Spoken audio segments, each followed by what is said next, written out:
Back at it here with the 2D podcast, changing things up. If you catch us via the podcast, we stream live Tuesday nights, usually about 9 p.m. for the 2D. We're going at 8 p.m. Central this week, changing things up with our other podcasts. Soren Petro, Jeff Chadiha with you. Noticeably absent one Eric Eager. I don't know, playing hooky. Would have been nice if he said something. No, actually, we knew he was going to be out. We got a lot we want to get to tonight here in the 2D podcast. We have a new highest paid player in the National Football League, at least for now, at least for a few minutes. His name is Justin Herbert. We'll talk about the contract that he got and what it means for the rest of the NFL. Sal Capaccio, sideline reporter, friend of the pod, friend of mine from college, the sideline reporter for the Buffalo Bills will join us. We'll talk Bills, but preview the entire AFC East with Sal Capaccio. He also does sports talk in Buffalo as well. Saquon Barkley came in on the franchise tag, a little bit different in how they structured things. We'll talk about that. Running backs got together on a Zoom call with Saquon and others. Top running backs want to get paid more. Did this do any good? We'll talk about that. Jimmy Garoppolo passed his physical. The Cowboys are handing out contracts to some, maybe not others. Maybe even time for the Chris Jones holdout. We'll see if we get to it all. It's all coming up here right now on the 2D NFL podcast. You're listening to the 2 Deep Podcast, the most complete analysis of the National Football League, breaking down the NFL like no one else can. 2 Deep is hosted by Jeff Chadiha, Eric Eager, and Soren Petro. Jeff Chadiha is a senior columnist and on-air personality for the NFL Network and NFL.com. Eric Eager is the vice president of research and development for Sumer Sports. Soren Petro was the afternoon drive host of the program on Sports Radio 810 WHB in Kansas City. 2 Deep is proudly brought to you by Gann Asphalt and Concrete, Kansas City's nationally recognized full-service paving and pavement maintenance contractor, making parking lot problems disappear since 1994. Free consultations, no commissions, in-house crews, and every project comes with a written warranty. Find them online at GannAsphalt.com or call 816-484-3338. Gann Asphalt and Concrete. One contractor, all things parking lot. Gann Asphalt and Concrete is now hiring for all positions: project manager, dump truck drivers, operators, and crew members. Starting pay up to $30 per hour based on experience, with paid time off and insurance, just to name a few of the benefits. Check out GannAsphalt.com for more info. Now, here are the hosts of the 2 Deep Football Podcast, Jeff Chadiha, Eric Eager, and Soren Petro.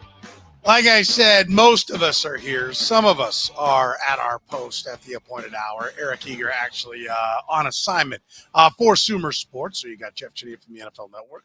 My name is Soren Petro from Sports Radio 810 WHB. Thank you for joining us.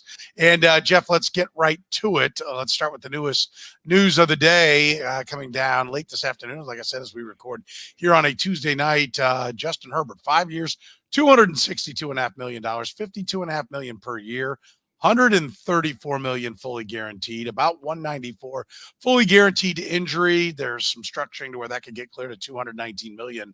But this tops the 5-year, $260 million of Lamar Jackson contract. So this makes him now the highest average per year. Your reaction to what the deal ended up being? I'm not surprised. When you look at what the market was, what it's been, what Lamar Jackson got, what Jalen Hurts got, you knew that he was going to do pretty well for himself. And you also know Joe Burrow and Trevor Lawrence should be pretty happy about this because they're going to get a pretty big payday as well, a little bit more than what he got. But the Chargers, I know that people look at his record as a starter in their level of success with him under center. I would always go back to the motto: you pay people for what they're going to do, not just for what they've done. And this is about saying, if we're going to compete in the AFC for the next decade with Patrick Mahomes, with Josh Allen, with Joe Burrow, and everybody else in that group, we got to have this guy. We have to have him under center. We have to have the ability to take advantage of his still inexpensive years. The next couple of years, he's still going to be relatively inexpensive. So pressure's on. You know, he's got the big numbers, the big contract. And now it's time to go out and perform. Yeah, and we're watching this just like the defensive tackle market, and I have a couple of people are talking about it. You know, Joe Burrow must be next. Yeah, that's how it works, right? Pretty much the industry has a pecking order of who's better than who. There's also the Herbert thing is an extension. Let's be clear about that. Where Lamar Jackson was flat out of contract, he goes right in on that contract. This is 5 years at the back end of what are 2 years that are still left. So this makes Herbert basically tied up for 7 years. The Ravens didn't get it done as fast with Lamar Jackson. This is like Hurts. Hurts went. Herbert is getting more. Hurts was at 5 for 255, so this is $7.5 million. That's really the comparison. But Lamar Jackson fits in there as well. But as far as the year they were drafted, and now Joe Burrow is going to top it.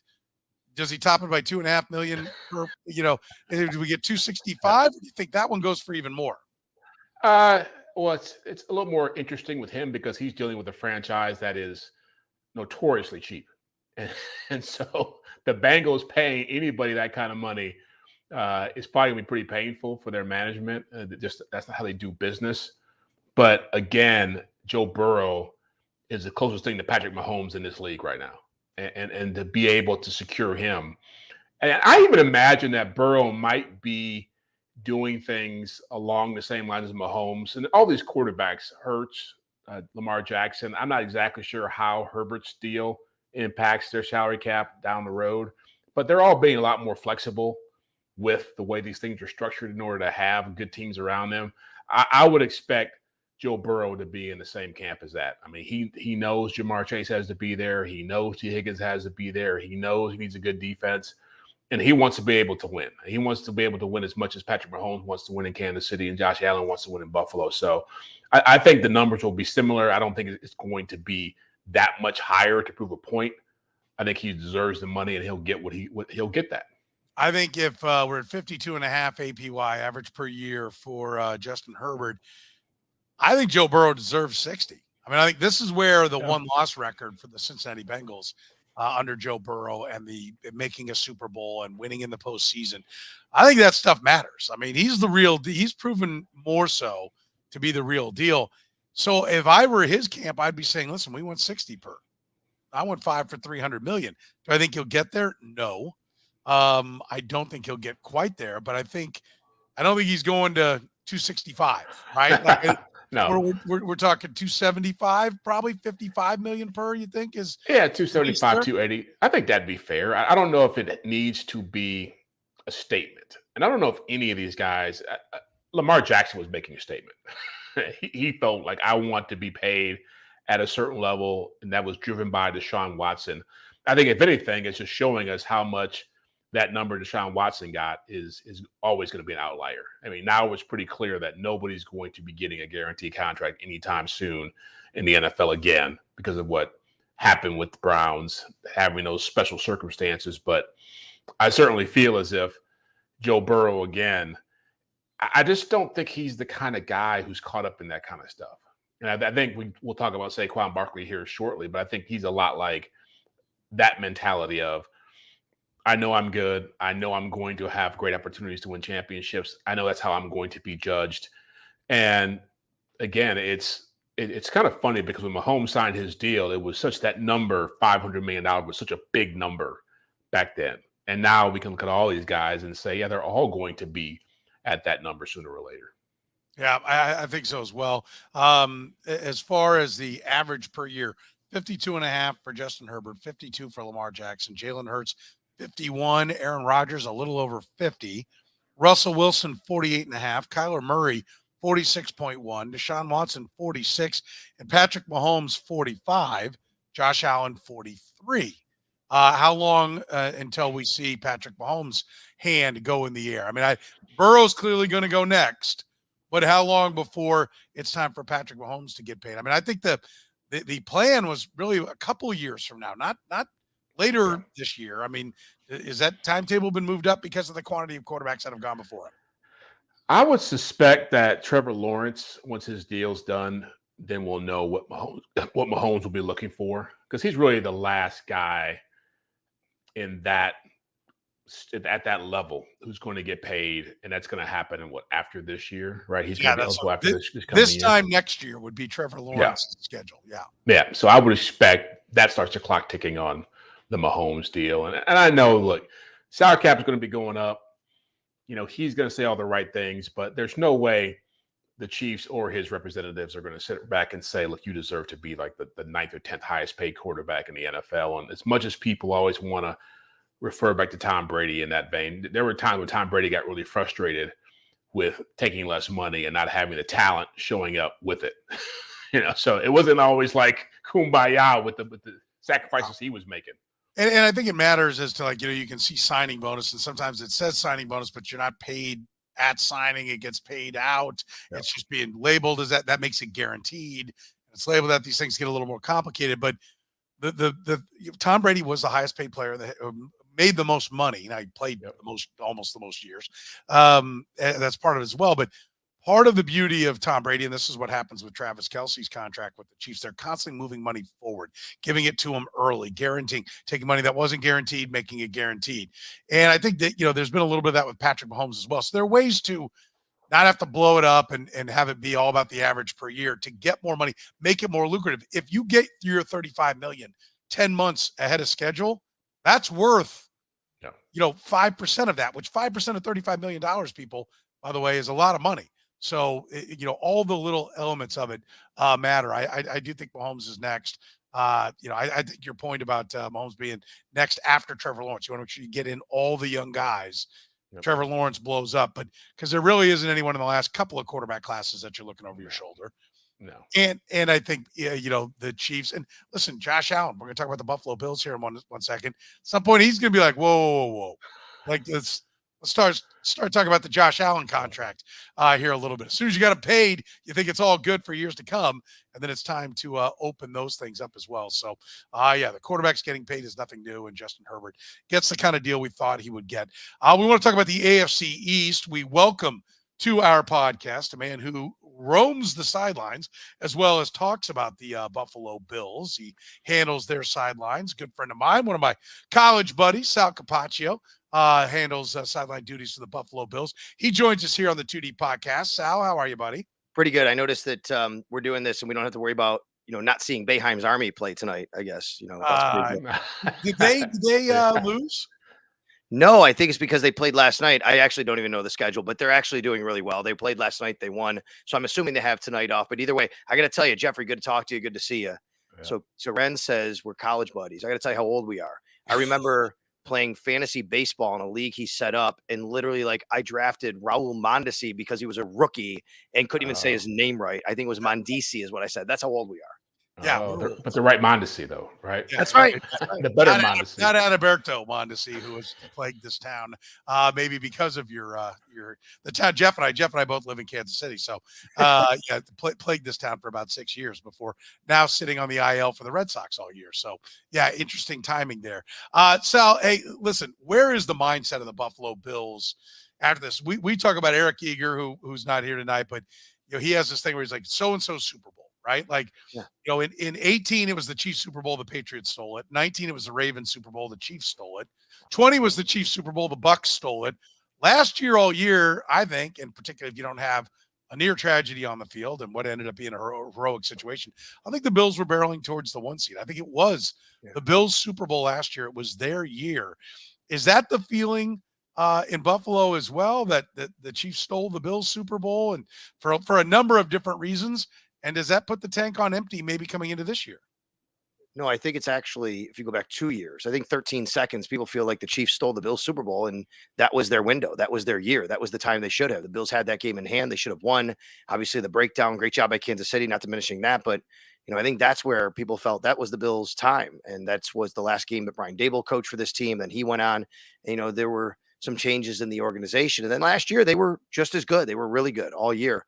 I don't think anybody views it as the Bengals stealing the Bills Super Bowl at all. I think what happened was last year, guys, I think that people believe that really just time caught up with them, emotion caught up with them, exhaustion caught up with them. Look, this city, this organization, everybody around it went through so much last year.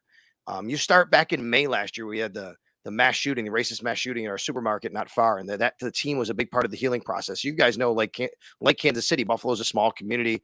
Their sports teams are very ingrained in the fabric. That was a big deal. Then Kim Pegula had her medical event. We still have not heard from Kim Pegula in over a year. When the season started, Dawson Knox's younger brother died. And then after that, they had the weather game that was moved away from the city. Then you had the snowstorm in Buffalo that literally killed 49 people who froze to death in their cars. I'm not trying to be morbid, but then after that was DeMar Hamlin, right? Yeah. And like I will tell you, I don't play, but I travel with the team. I couldn't go on any longer. I can't imagine what it was like for these guys trying to play. And I think they just had everything finally catch up to them. And I think that's what people are. No, it's not. I think last year they're on empty. I think it's a renewed enthusiasm that, hey, we finally got a chance to breathe and reset. Unfortunately, it was without having a playoff win in that game and 6 months later. I guess the question I would ask then is how much, and you saw in the comment section, how much pressure is there on Sean McDermott this year? Because he did a great job of managing a lot of that stuff that they went through. But now Leslie Frazier is gone. The defense is his. If anything that I really take away from the last 2 years from the Bills is that as good as they've been defensively, their defense has been an issue in the postseason. And has looked, obviously in a snowstorm, it's going to look weird. Yeah. But against the Chiefs and against the Bengals, even in that Monday night game, they don't look like they're as fast, as explosive, as athletic. Is that an issue for the Buffalo Bills?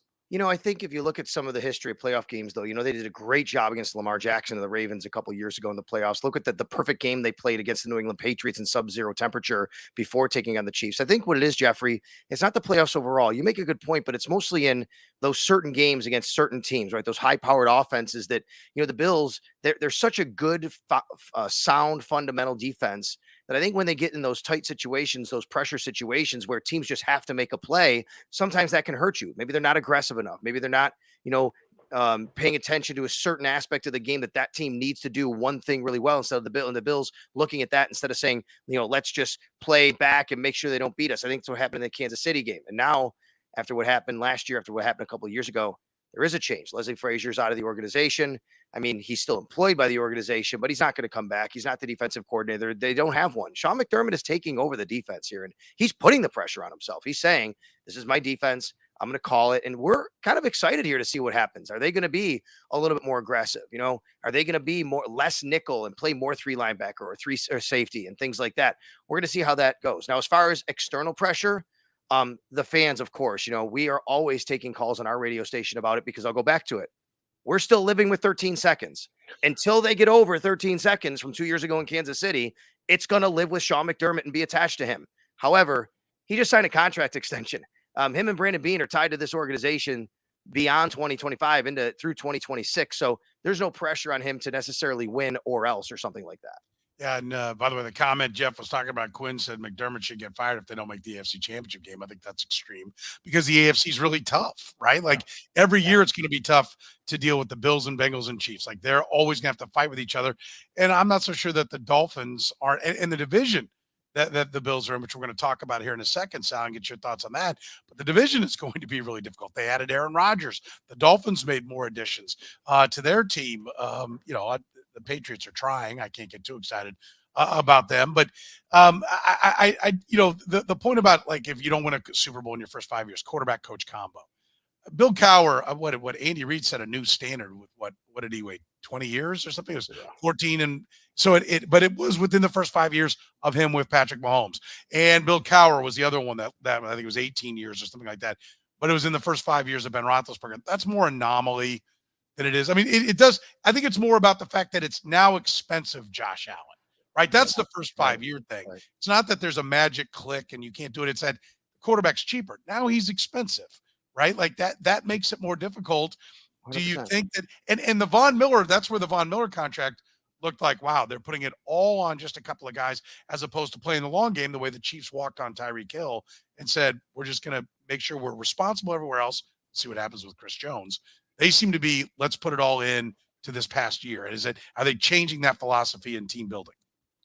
No, they're not really. Brandon Beane at the forefront of this has always loved cost certainty down the road. He's always, he made an interesting comment actually in this offseason. Brandon Beane was on a national radio show and he said, it was really a question about DeAndre Hopkins, but without asking about DeAndre Hopkins. Right. And he said, look, there are moves we could make that would signify us going all in, and this is it. And if we don't do it, we have to make some changes next year, and it's going to maybe be a step back. So we're not interested in that. What we're interested in is being competitive to try and win a championship for the next 10 years. Basically, every single year we want to be where we are, and being smart about that. And they've been able to do that. And look, honestly, getting Josh Allen locked up after his 4th year before he went into his, fifth year and still keeping that fifth-year option. That was a couple years ago now. Look at all the quarterbacks that are passing him now. Look at the deal that was signed just tonight by Justin Herbert. 5 years, 250 something. Josh got 2 years, 260 something. That's going to start to look like a bargain after a while for Josh Allen, the way the, salary cap is going up. But they still have other guys on big money. Von Miller, like you said, Stephon Diggs, and they're getting older. And that's why I think around the national media, I keep reading, oh, the window is closing and this is their opportunity. Look, as long as you have Josh Allen as a quarterback, your window's not closing. And he's a year younger than Patrick Mahomes. They're the same age, right? I mean, so we don't hear that about the Kansas City Chiefs, that their window's closing, yet they're kind of in the same situation. The only difference is they've won. They've won Super Bowls, and the Bills haven't. So I think the Bills will be here for a while. They do have a tough division. The Jets, obviously, with Aaron Rodgers and terrific defense. I still wonder about their offensive line a little bit. Are they going to be able to keep Rodgers, healthy the whole year? And that's really the key with the Miami Dolphins and Tua guys, right? Staying healthy all year. We know that. But look, the Bills still have I would say the best quarterback in the division. I mean, I think Aaron Rodgers took a step back last year. We'll see. He's a Hall of Famer, not taking anything away from him. But they certainly still have the best 53-man roster in the division. So that's why they're still the pretty heavy favorite to win the AFC East. I'm not saying that gap hasn't closed.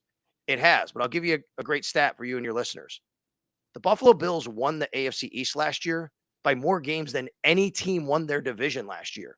Those teams have to make up 5.5 games on the Bills to pass them. Yeah, it's a lot. With that said, it's a nice segue into the Jets, because from where you sit, are they overhyped? Boy, and New York, isn't everything overhyped, Jeffrey? I think so, right? I used to live there.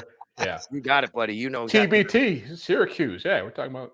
I think they're going to be really good. I do. I think they're going to be really good.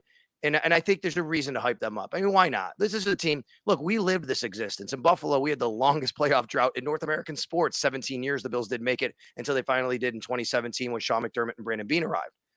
The Jets are going through that. 12 years without the playoffs. Longest drought in at least football, and maybe even beyond that in sports.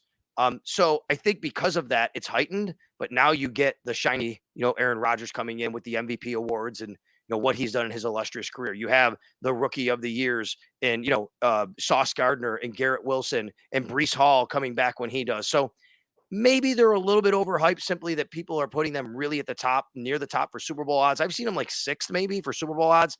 I think that's a little too ambitious, but I do think that they're a good team and they're going to be fighting there. I would say that they're going to be a team that probably will make the playoffs, but I don't even think there's a guarantee for that, considering how good the AFC is. Yeah, there's no doubt that, and I wonder how long it takes chemistry wise. It's great talent, but great point. And also Nathaniel Hackett. I mean, I'm sorry, that he doesn't have Zach LaFleur over his shoulder. Did I get that right? Yeah, did I get the Packers? Matt LaFleur over his shoulder. The hockey player you're talking about. Well, I think I was the Bengals coach and the Packers coach somehow. Zach Taylor and Matt LaFleur. He doesn't have Matt LaFleur over his shoulder. That's the thing is like, well, he's back in a coordinator. That's where he was comfortable. Well, he's comfortable when he had Matt LaFleur, right? Like he's got Robert Salah. He's not going to come with any great, offensive play calls. He's got a defensive coach. So I think that's a question as well. Is everybody sleeping on the Dolphins, right? Like if Tua's healthy, which is a big if and will be a big if his entire career, but if he's healthy, when he was healthy, they were really good, and they gave the Bills all they wanted with the third string quarterback in the playoffs. Are people not putting enough into the Miami Dolphins? I think most people are in the same boat and saying if Tua can stay healthy, they'll be right there. But I think nobody really believes he will. I think that's really what it comes down to, guys, that people don't think that Tua Tagovailoa will stay healthy. And look, I feel for him with the concussions, right? That really stinks. And I hope that he has a long career. And even watching him from here in Buffalo, like he seems like a great kid, a great guy. And it's unfortunate, but he's super small. And when he falls, he gets thrown around. And that's been the case since he's been at Alabama. So right now, there's no reason to believe he's going to stay healthy for even 14 or 15 games, let alone 17 games. And I think that's what really people are kind of counting on, maybe, is for them not to have that entire team, especially their quarterback, healthy. I still think, they got a little bit to be desired at linebacker. They have a very good secondary. We'll see if their offensive line is as good as advertised. I mean, there's made some changes there. They had no running game to speak of last year, though, guys. No running game whatsoever. And I think that's another issue with them. And, Mike McDaniel's very creative. We'll see exactly what they come up with. But I think that's why people are kind of not counting them. It's really interesting. The two biggest additions, well, out of the three, I guess, Aaron Rodgers, of course, is the biggest. But the other two biggest additions, maybe in the entire AFC East, are coordinators. Bill O'Brien in New England and Vic Fangio in Miami. Vic Fangio running that defense, I think that's legit now. That's a really good defense with a really good coach. Yeah, is he the X factor? Because you mentioned the some of the concerns they may have offensively with the run game and with Tua's health. Can he alone keep them in games if those things aren't working out? Yeah, I think they have a good enough defense to allow their offense to stay in it, even if they don't have the explosiveness of someone like Skylar Thompson has to play, right? Something like that, like last year in the game against the Buffalo Bills. They signed Mike White, though. I like Mike White as a backup quarterback. I think you can win some games with Mike White if everything else around him is pretty good. And of course, they have Jalen Waddle and they have Tyreek Hill. So we'll see about that. So yeah, I do think he's kind of an X factor, Vic Fangio. But again, you go top to bottom, attrition means a lot in this league. If you take the 53-man roster for the Jets, the Dolphins, and the Bills, I just don't see any way that you can't come up with. The Bills are definitely much deeper than these teams, and they could probably withstand some injuries at other key places. You're not going to withstand Josh Allen being out a long time. Nobody's going to do that with a franchise quarterback.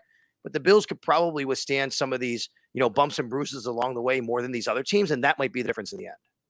If he didn't have 6 Super Bowl rings, hiring Matt Patricia as an offensive coordinator is a fireable offense, right? But 6 rings, you're not going to fire Bill Belichick. But he gets back to having a real offensive coordinator in Bill O'Brien. He still can cause a lot of problems for offenses with his ability to coordinate defensively.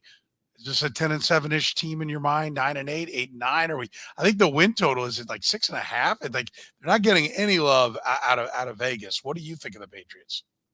So, guys, you are talking to basically the number one truth teller of Bill Belichick in Buffalo, who gets I put it out there and people think I'm just trolling Patriots fans and trolling Belichick, and I'm not. I think the game's passed him by. I do. Look, I understand how great he's been. I get that. And I'm not telling you that he's a bad football coach. He's an incredible defensive mind. But this guy, I've compared him on the radio to Brooks from Shawshank Redemption, who was institutionalized for so long. And when he got out, he's like, boy, the world went up and got itself in a big hurry. Well, guess what? He had Tom Brady for so long.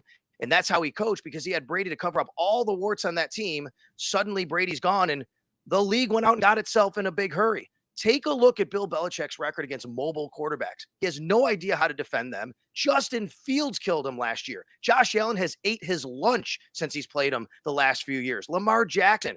That's what the Patriots are now. They're a team that's playing catch up to everybody else in the league. Look at the way they've constructed their roster. I think there's a slowest offense in the NFL, guys. How do you play offense in the NFL? Basically, like you're trying to do it in 1985 because you don't have Tom Brady as your quarterback. He's good enough to be able to scheme a game plan to keep allow his defense and even his offense to stay in games. But Bill Belichick, at least the general manager, certainly shouldn't be calling the shots. And I even think Bill Belichick, the coach, has lost a step. And I think it's interesting in New England because, guys, he's 30 wins away from the all-time regular season win record. 31, I think it is. Now, he'll pass it with the regular plus postseason.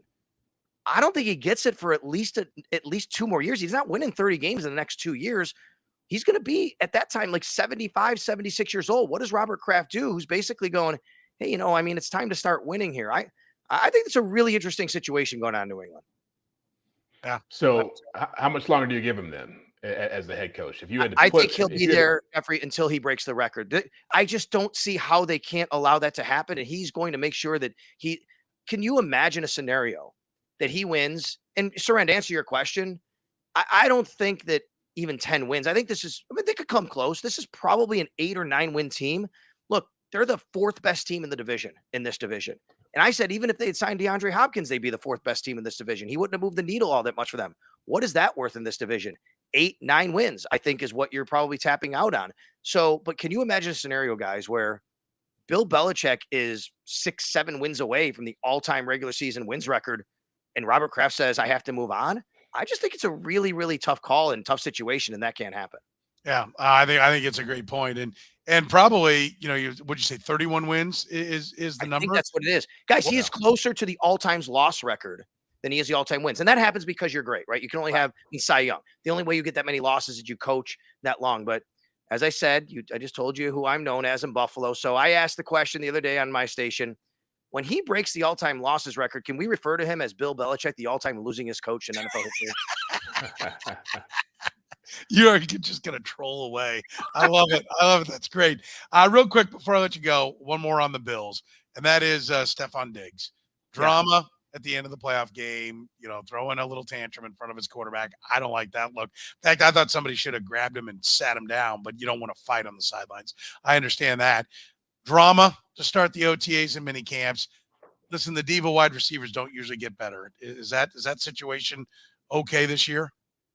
We think it is as of now. He came back to minicamp. He was there for 2 days. He seemed fine. He's posting things on Instagram. The latest one today was something like, people will throw dirt on my name. Others give me flowers. It's all a garden to me, and I've grown from it. I think that was actually pretty poetic and pretty cool, actually, from Stephon Diggs. He's just a different cat, guys. He really is. I want to make no mistake about it. Stephon Diggs is unbelievably, incredibly competitive.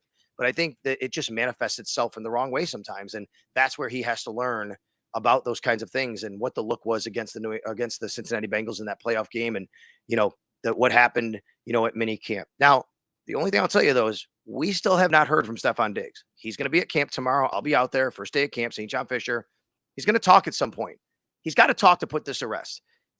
I know, the way it goes in this business, right? Everybody says they don't owe you anything. They don't have to talk. Well, he kind of does. He needs to talk to say that we don't have to have this as a question anymore, what you just asked me, because everybody's going to keep asking this question until he talks and says, guys, I'm fine. I just really wanted to win last year. And, it's full steam ahead. Whatever he says, it just has to be crushed. And then that's what it is. It's full steam ahead. I think what this is born from is because he's so competitive, because he works his tail off in the offseason. Not everybody does everything Stephon Diggs does to get ready. And I think that there's a little bit of him maybe looking around and saying, well, listen, if you're not doing what I'm doing, then then you're not doing everything it takes. Like, that's not always the case though, right? As you know, guys, everybody prepares for their season in their own way. You don't have to do exactly like him, but I think he kind of feels that way because he is so competitive. Yeah. Sal Capaccio handles the sidelines for the Buffalo Bills. Always great talking to you, my friend. We appreciate the time and the knowledge. Look forward to it. I mean, I'll say this, the Bills, they get a kiss in the sense that they get Tampa as the leg finisher in the NFC. Mm-hmm. At KC, at Cincy, and at Philly, not getting the kiss when it comes to how that part of the schedule works. That's no, sure. They have a very tough schedule. The entire AFC East does with the crossover opponents. The Patriots have a monster, brutal schedule. I'll say this though, your point about the Jets and the continuity and the cohesiveness. The Bills get the Jets week 1. I think that's a break for them because the Jets will be kind of feeling it out a little bit. That's Monday night on September 11th at MetLife. That's going to be electric. Sal Capaccio, you're the man, buddy. We appreciate it. We'll talk again soon. Thanks, brother. Thank you so much. You got it, Jeff. Sal Capaccio does great work there in Buffalo along the sidelines. Does sports talk as well, and he's one hell of a great guy. I can attest to that as well. Jeff, anything jump at you about what Sal had to say? I mean, I don't disagree with anything he had to say. I didn't think about the 31 games. They're going to grind along at like 6 or 7 wins. It's going to be a long time before he gets to that record. Yeah, I mean, what shocked me was that he gets crap for that in Buffalo. I would think that'd be, red meat for the masses there. I think who's probably Bill Belichick in Buffalo. There's probably a fair number of Pat fans up there in Buffalo is what he's probably running into there, but I don't think Bills fans mind it. That's for sure. All right. We got, a number of topics to get to. We're brought to you by GAN Asphalt and Concrete, proudly serving the greater Kansas City area. Listen, business owners, they're happy to serve you in every possible way, educating you about all the possible solutions, making sure to give you the most efficient and, best solution for your parking lot issues, serving the entire metro area. GAN Asphalt and Concrete, nationally recognized, handling all the parking lot problems you can throw at them since 1994. No commissions, free consultations, in-house crews. That's right. Everyone working for them is a GAN Asphalt employee. That makes a difference. There's an attention to detail you're just not going to find with other companies. Find them online at ganasphalt.com. Let's hit up on the Saquon Barkley subject. He signs the franchise tag. Jeff, are you surprised to see Saquon Barkley come in this quickly? A little bit. And I said just because the deal he accepted, I didn't even know this rule was in effect. It's been so long since it actually was applied, this 1-year deal you can do after the deadline passed. But he made it pretty clear that he's team first, that he wants to be out there at training camp, that he's not trying to break the bank. So when you make a move like this, it does really speak to, he's backing up his words. Now, I think it was a horrible deal for him. At this stage, you might as well try to push for whatever you can get and make your statement. And maybe maybe he cares too much about what people think about him. Maybe he cares too much about wanting to be on the field with his teammates. But I was shocked because it's, the money that they threw in there was just kind of like, whatever, here just to make you feel good. But it was really the franchise tag anyway. $2 million signing bonus. It's usually there's no signing bonus. It's just just all structured out over the course of the year. So they give him some money up front. They give him $900,000 worth of incentives that he can hit. $900,000. That's not very much in the NFL. And it's like, I think it's like 303,000 each for 1,350 rushing yards and going to the playoffs. That's one. 11 touchdowns is one, and 65 catches is one. So I mean, it all to get $900,000 for an all-pro running back. Yeah. I mean, he was. It's not Jerick McKinnon we're talking about here. Right. I think obviously health is the question mark with all running backs. I think we get it, but what happens next year? Like, they think this gets him. Does he honestly think the Giants are going to do anything other than slap a tag on him and have to give him $12 million? Like he's going to go through this exact same thing next year. That's the problem, right? Yeah, exactly. And so what you don't know is what was the offer they put out in front of him, and was it so offensive that he has to go this route because he's, like you said, he's going to wind up back in the same situation next year. If he gets hurt, it's going to be even worse. And somebody just mentioned Dalvin Cook. It's a tough time to be a running back, and we'll talk about the Zoom call and all that in a second, but if this is what arguably one of the top two running backs in the game has to do to get paid, then it's pretty scary. Anybody else who's coming after him, Jonathan Taylor, people like that, you got to be really concerned about what lies ahead for you. Austin Eckler. I mean, these guys aren't going to get anything. The question is, like, do you go play safety? Do you go play corner? Do you go play linebacker, depending upon your body type? Like, the running back is becoming a very kind of cookie cutter size. Have you noticed that? Like, everybody's 5'9" to 5'11" and like 210 to 225. They're all that like exact same size. Not really big enough to go play linebacker, maybe too bulky, not enough hips, to flip the hips and play corner. Like, maybe safety is a crossover to it. But once you go down this road, nothing's going to change until they get a collective bargaining agreement and find a way to either say, hey, running backs can get to free agency sooner. But I don't see that happening because you need everybody else. That's why they had this Zoom call. Let's talk about that now. And by the way, Josh Jacobs hasn't reported. But I don't see what's going to change, because if you sit there, the next time they get together as players in a collective bargaining agreement, the running backs are going to say, listen, we want to talk to the leaders. We need you to start looking out for us. And they're all going to go, whoa, you think we're holding up a deal to just help your one position? The linebacker, safeties, corners, wideouts, tight ends, offensive linemen, quarterbacks are going to be like, we're all football players. You don't like it, play another position. I mean, there's literally nothing they can do, right? Well, the CBA just got done a couple of years ago, so that ship has sailed for a while. I look at it more, and it's kind of, I didn't do the research on this, but you can go back pretty easily and look at it. Remember back when it was defensive end and linebackers and people like Derek Thomas, I'm just throwing a name, were saying, wait a minute, like, I'm getting all these sacks, but linebackers are getting paid this much money. This isn't right. And so they found a way to create this edge rushers. Now, all of a sudden, you have the edge rusher market, and all these guys who are playing linebacker who aren't like Jack Ham back in the day, guys who are really getting after the quarterback and causing problems, have a way to make money. Jimmy Graham just went back to the Saints to play. I remember when he was complaining when he was with the Saints the first time around, hey, wait a minute, why am I getting paid tight end money when you treat me like a receiver? You're splitting me out. You have me do all these things.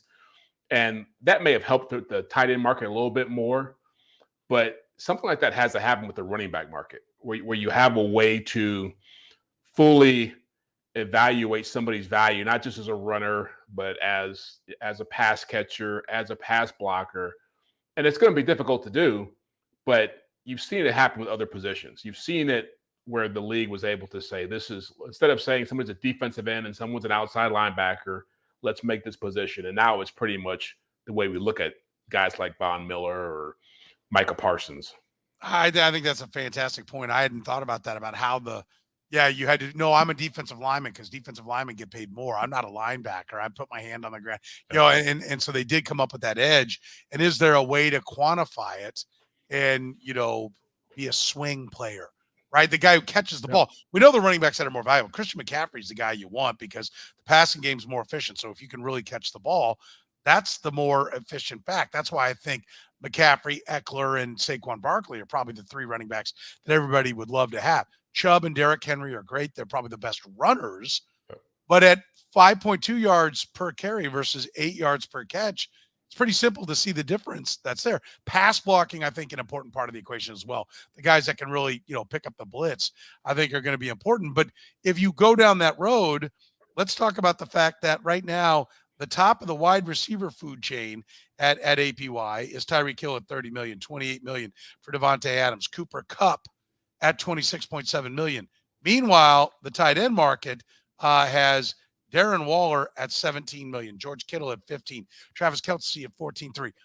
They're all going to want to be wideouts. Yeah. No, I flex out, right? So that's how do you identify that when you get to these? And I think isn't the solution to just do away with the franchise tag? Yeah, it is, but they're not going back on that one now. It's too good for the owners. They love it. Could we see the players fight tooth and nail for it next time? Make that the hill they're willing to die on, and try to do away with it so that because it's only one player each year on each team that can get that tag thrown on them. Yeah, you could, but then I think the problem you have, and this is always what frustrates me with the Players Association, is that, as you mentioned, if you're an edge rusher, you're a receiver, you're a quarterback, like it kind of helps you out, like having this franchise, because it creates, obviously a bigger number that you can negotiate with.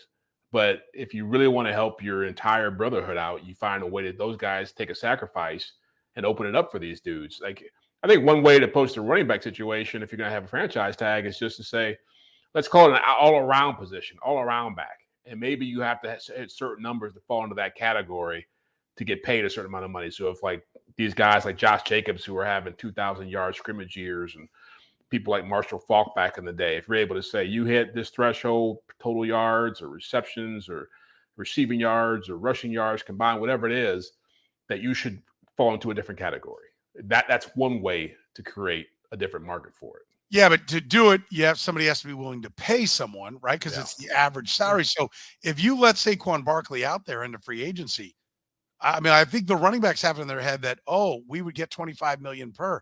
No one's giving you that. Nobody is going to give 5-year deals at big numbers to running backs. You're just you take too much punishment for anyone to put that kind of money into you. Yeah, well, but they did pay Christian McCaffrey $16 million a year. They did pay Alvin Kamara $16 million a year. So those numbers are out there. The problems and I think Saquon Barkley should be in that category. I think Josh Jacobs should be in that category. The problem is you get ownership that says, well, here's what the market is for you. Injuries play a role in it. With the Raiders, you're talking about a GM and a coach who love running back by committee, so they weren't even giving Josh Jacobs a 5th-year option. But I think you can look at the league and see there are teams that did value that and paid those guys appropriately. Problem is not enough for doing that. Yeah. And so you're like me, right? Just to put a bow on this, the Zoom call did nothing. They're not getting anything until they get to a CBA. Nothing. It's just created headline. Jimmy Garoppolo passes his physical. So do we think that he will make a difference in the Raiders? I don't think they're going to be a playoff team, but I think they'll be a more functional team because I think he understands the head coach pretty well. They have a relationship. It just feels like the Raiders are in this weird place where they understand they spent a lot of money in the last few years to try to compete. They are way far behind the Chiefs, the Chargers, and probably even the Broncos. And if Russell Wilson and Sean Payton can do what I think they can do. And so do you just start tearing it down and rebuilding it? And I think he's a bridge quarterback. He gives them a chance to get through the season, but you let Darren Waller go, who's a respected voice in the locker room. Josh Jacobs' situation now is obviously not what is not a good locker room thing. a good look. You got rid of Derek Carr. I imagine Hunter Renfro's not far behind on his way out the door. And so what's left? I mean, they look a lot like the Arizona Cardinals right now when you look at their roster. And so, yeah, I don't think that they have enough talent to compete, but I think Jimmy Garoppolo is a serviceable quarterback who can at least bring some sanity to the room. Yeah, he makes a difference compared to not having Jimmy Garoppolo. Yeah. But he doesn't make a difference compared to having Derek Carr, right? Mhm. Like, I don't think that there was a significant upgrade here that we're going to see. Cowboys give 5 years, $97 million to Trayvon Diggs. Zach Martin is holding out. Are they, they and listen, the talk is about CeeDee Lamb being next and maybe not Martin. Are the Cowboys missing the point, or are they starting to say, listen, we've been paying a guard a lot of money for a long time, and guard is not what makes the difference? Well, and they've always had the problem of just having too many good young players at the same time and have to decide who you want to pay. I mean, that's really one of the downsides of having to pay Dak Prescott as much money as he got paid, and also paying Ezekiel Elliott back in the day, because you'd like to have it staggered. You'd like to have what the Chiefs have, right? You've got a handful of star players who cost a lot of money, and then a lot of guys who beneath that are middle class or lower class who you can mix and match, you can let go of. You're not going to feel the pain, but it's very hard for teams like the Cowboys with an owner who's very much involved in the personnel department to let go of these guys. And it's like, I think for Jerry Jones, it's like cutting off fingers because he was a big part of drafting these guys. He's loved them up. I've always said when you go down there, they are first class at everything they do, but you just got too many guys. You just can't afford to keep everybody. I mean, you mentioned CeeDee Lamb. The big guy out there is Micah Parsons. Like, what do you do with him? Yeah. And so, they're going to pay the perimeter guys because they have to, the edge rusher, the corner, the receiver, and then, sorry, Zach Martin, you're the best player in the game at your position, but you can't keep paying you crazy money. Well, I think that you got to let somebody go when you pay the quarterback, right? And that's the other option is Dak Prescott needs to have a good all-around season so that they want to keep paying him.